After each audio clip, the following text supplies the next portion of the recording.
ዳዊትን ሚስት 6 ሚስት በማግባቱ አብነት እናደርገዋለን ክርስቲያኖ እናደርገው። አብርሃምን ወደ አጋር በመሄዱ አብነት እናደርገዋለን። ምን ነው ዝም አላችሁ? ያደረገዋል እንደ አብነት እናደርገው። ሰርጉ ሁሉ እንደ አብርሃም እንደ ሳራ ይሁንላችሁ ስንል አብርሃም ወደ አጋር እንደሄደ አንተ ወንድም እንደዚህ አድርግ ማለታችን ነው። እንደዚህ ያለን ነው አይደለም። በአብርሃምና በሳራ ያለውን እውነተኛ ፍቅር ያጽናላችሁ ነው እንጂ በአብርሃምና በአጋር ያለውን ያድርግባችሁ እያላችሁ አይደለም። እንደ አብርሃም ያድርግላችሁ ስንል እንደዚያ ማለታችን አይደለም። ስለዚህ ኦሪትን የምንቀበለው በትርጓሜ ነው። ኦሪት ማለት እንዴት መሰላችሁ? በውስጡ ፍሬ ያለበት ነገር ግን ቅርፍተ ዙሪያውን ደግሞ ያልተላጠ በውስጡ ግን የሚጣፍጥ ፍራፍሬ ያለበት አይነት ፍሬ ነው የምትመስለው። ያንን ሳይልጡ ከነልላጩ ልብላ ካሉ መታመም አለ ማለት ነው። የዳዊትን ሕይወት ጠላቶቹን መውደድን እንማርበታለን። ክርስቶስን ይመስላል። ሳኦልን አግኝቶ ሳይገል መተውቡ ዳዊት ምን ያክል ጠላትን መውደድ እንዳለው አይተን ከዚህ ወንድሞቻችንን የሚጠሉንን መውደድን እንማራለን ከዳዊት። ብዙ ሴት ማግባቱን ግን ከዳዊት አንቀበል። እግዚአብሔርም ብዙ ሴት ስላገባ ለዳዊት አልሸለመው፣ ጥሩ አደረገ አላለው። ምክንያቱም እግዚአብሔር የንጽሕና አምላክ ነዋ፣ የሥርዓት አምላክ ነዋ። ወደ አፎምያ መጣ። ይሄን እየጠቀሰ ሰሎሞንን ጠቀሰ። ሰሎሞን ቤተ መቅደስን ሰርቷል፣ በዚህ አብነት እናደርገዋለን። ቤተ ጣዖትም ሰርቷል፣ በዚህ ግን አብነት አናደርገው፣ መማሪያ እናደርገው።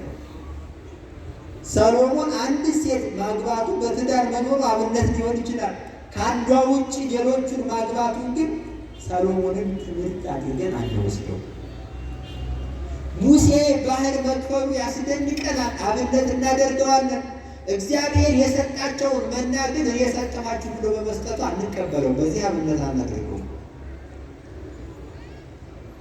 ኤሊንም እንደዚሁ ነው። 40 ዓመት የእግዚአብሔርን ድንኳን ሊቀ ካህናት ሆኖ በማገልገሉ አብነት እናደርገዋለን። ቢያረጁ እንኳን ቢታመሙ እንኳን ከቤተ እግዚአብሔር መቅረት እንደሌለብን አብነት እናደርገዋለን ሊቀ ካህናቱ ኤሊን።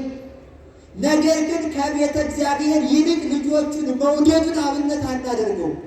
ስለዚህ ኦሪትን የምንረዳው በትርጓሜ ነው። ትርጓሜ ከሌለ ኦሪትን መረዳት አይቻልም። ወደ አፎምያ ሲመጣ ዲያብሎስ ይሄንን የኦሪቱን ጥሬ ዘሩን እየጠቀሰ መጣ። እምቢ አለችው። እንደውም ምንድን ያለችው? ንጉሥ በምን የንጉሥ መልእክተኛ ከንጉሥ እንደተላከ የሚታወቀው የንጉሡ ማኅተም ካለው ነው አለችው። አንተ ቅዱስ ሚካኤል ነኝ ስላት እኮ ነው። አንተ ቅዱስ ሚካኤል ከሆንክ የት አለ መስቀል አለችው። የክርስቲያን መታወቂያው ምልክቱ መስቀል ነው። ምልክቱ መስቀል ነው። አሁን ዛሬ በዚህ ዘመን ቢሆን ሰይጣን ሚካኤል ነኝ ብሎ የተገለጸለት ሰው እኛን ራሱ አያስተኛም ነበር። እሱ አይተኛም፣ ግን እኛን ራሱ አያስተኛም ነበር። አሁን በየገዳማቱ አርሴማን አየናት፣ ማርያምን አየናት የሚሉ ሰዎች እንቅልፍ እንደነሱን ማለት ነው። እንዴት ተጋቡ? ተፋተው ነው። አንድ ቦታ ተፋተው ገንዘብ ሲከፋፈሉ ተጣልተው ብዙ ጭቅጭቅ ውስጥ የገቡ ባልና ሚስት ናቸው። እና እንዴት ተጋብታችሁ ነው የተፋታችሁት ብዬ ጠይቄ የተጋባነውማ የሆነ ቦታ ሄደን አርሴማ ተገልጻ እሷ ነች ያጋባችው ነው አርሴማ ነች። ምን አለችሽ አልኳት። የሆነ ቀይ ሴትዮ መጣችን አርሴማ ነች አለች። ባልሽ እሱ ነው አለች።